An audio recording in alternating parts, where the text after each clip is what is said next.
स्वागत है एक बार फिर से आपका हमारे यूट्यूब चैनल स्टडी पॉइंट में।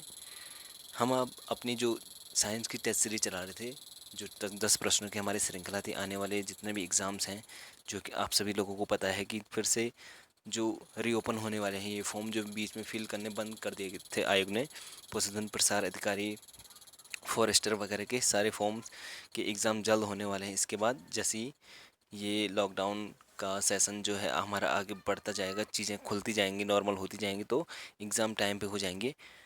तो इसमें हम देखेंगे, हम अपनी टेस्ट सीरीज को जो साइंस हम चला रहे थे, आज की फिर 10 क्वेश्चन हम आपके सामने रखेंगे। काफ़ी इंपॉर्टेंट होने वाले हैं और हम इसको थोड़ा डिस्क्रिप्टिव वे में भी देखेंगे कि किसमें क्या है। ठीक है, तो ज़्यादा बात ना करते हुए हम शुरू करते हैं। पहला क्वेश्चन हमारा है, आरएनए कितने प्रकार के होते हैं। आरएनए की बात हम पहले से ही जानते हैं। आरएनए यानी कि जो हम 10th से पढ़ते आते हैं, आरएनए यानी कि राइबो न्यूक्लिक एसिड, इसको बोलते हैं हम। आरएनए का पूरा नाम है राइबो न्यूक्लिक एसिड। तो आरएनए के कितने प्रकार होते हैं? आरएनए के मुख्यतः कितने प्रकार होते हैं? 3 प्रकार होते हैं। ठीक है, पहला होता है हमारा, पहले का नाम है हमारा mRNA। ठीक है, दूसरे का नाम है हमारा rRNA और तीसरे का नाम है हमारा tRNA। ठीक है, mRNA जो होता है ये क्या करता है, ये डीएनए में क्या होता है, निहित होता है और जो सूचनाएं होती हैं उसको क्या करता है, प्रोटीन सेल से जब प्रोटीन सिंथेसिस होता है तो उस पर क्या करता है, ये वहाँ तक ये पहुँचाता है, वहाँ पर ये कार्य करता है। मैसेंजर आरएनए जिसको बोलते हैं, यानी कि ये संदेश क्या करता है, इधर से उधर पहुँचाने का काम करता है। अगला क्वेश्चन, सॉरी, ये अगला आरएनए जो होता है हमारा, ये होता है आरएनए, आरएनए। ठीक है, आरएनए यानी कि इसका नाम होता है ribosomal RNA, ribosomal RNA. Ribosomal RNA का कार्य होता है जो निर्माण केंद्र का होता है, यानी कि जो न्यूक्लियस होता है, इसमें क्या करता है, ये कोशिका में उपस्थित जितना भी आरएनए होता है, यानी कि जो 80% आरएनए होता है, ये क्या करता है कि जो कोशिका का संरचनात्मक संगठन होता है, इसको बनाने में क्या करता है, अपनी सहायता प्रदान करता है। नेक्स्ट हम चलते हैं टीआरएनए पे।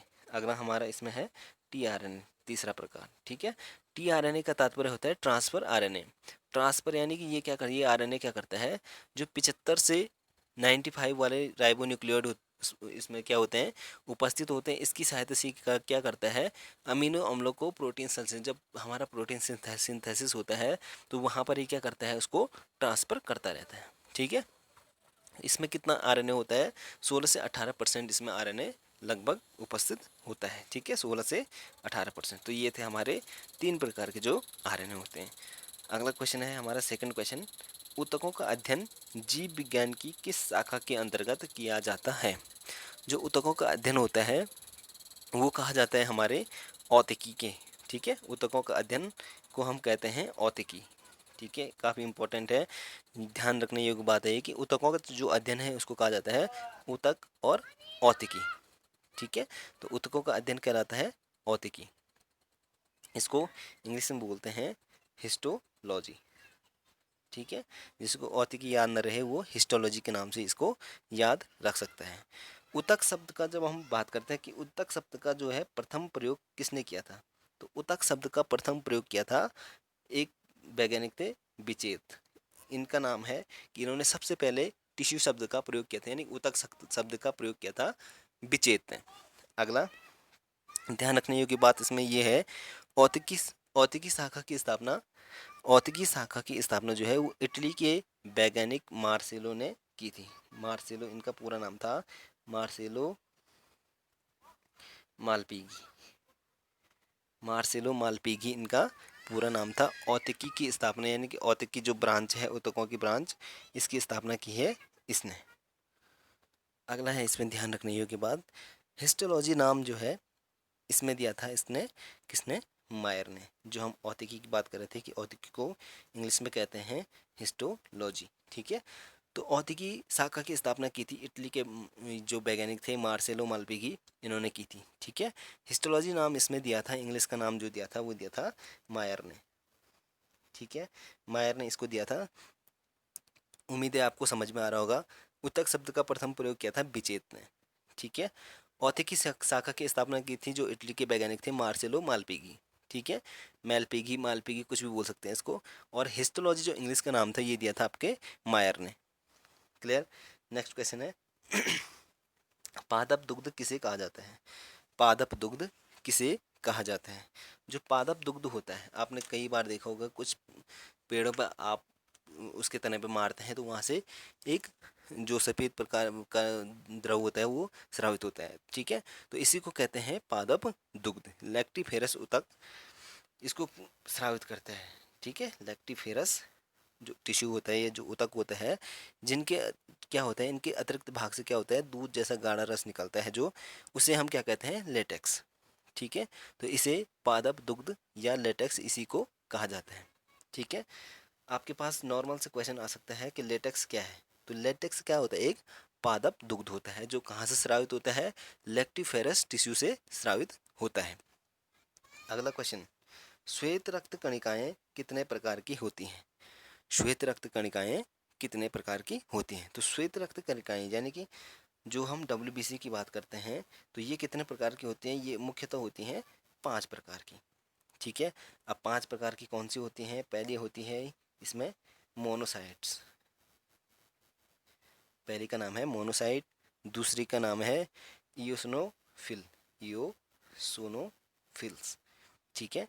तीसरी का नाम है न्यूट्रोफिल्स, चौथी का नाम है बेसोफिल्स, और पांचवी का नाम है लिम्फोसाइट, ठीक है।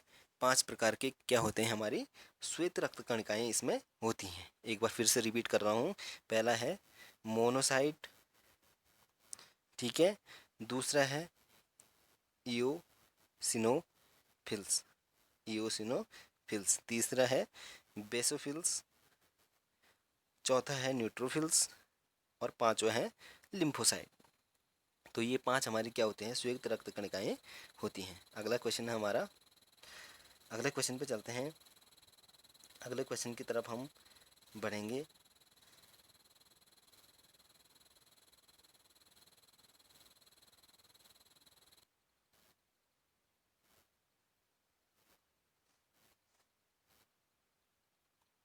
पांचवा प्रश्न हमारा है, प्याज में खाद्य पदार्थ किस रूप में संचित रहता है? जो प्याज होता है हमारा, उसमें जो खाद्य पदार्थ होता है यानी जिसे हम खाते हैं, वो किस रूप में संचित रहता है? तो इस किस रूप में संचित रहता है प्याज में?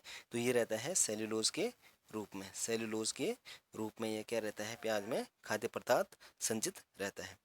अगला क्वेश्चन, अगला क्वेश्चन हमारा है, विटामिन B6 का रासायनिक नाम है। विटामिन B6 का रासायनिक नाम क्या है? तो विटामिन B6 का रासायनिक नाम क्या है?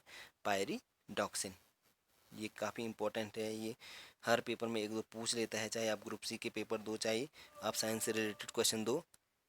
पायरिडॉक्सिन इसका रासायनिक नाम है, विटामिन B6 का।